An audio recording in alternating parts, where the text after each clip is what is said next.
Europe 1, les pieds dans le plat. L'histoire vraie ou pas de Pierre Bellemare. Quand Franck Malbranche monte à bord du voilier de 6 mètres qu'il a loué pour la journée, il n'imagine pas que sa balade en mer va rapidement tourner au cauchemar.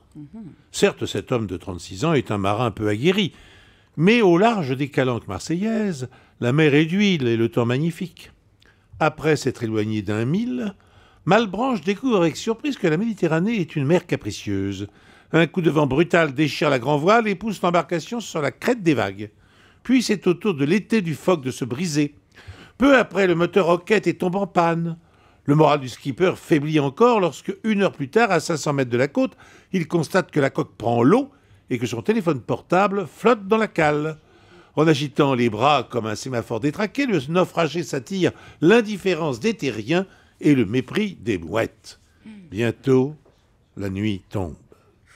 Malbranche, les pieds dans l'eau, ouvre son unique boîte de lentilles, puis il déclenche par 2 fois un feu de détresse.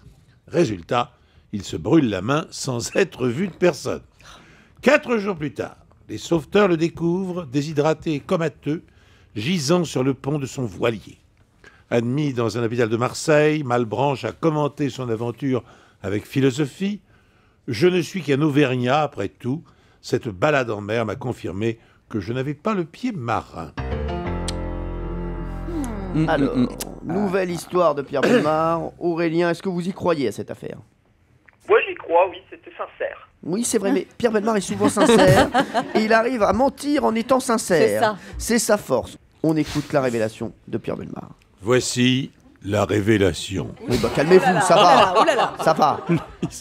Il s'auto-annonce. Tout était vrai. C'est tout. Bravo.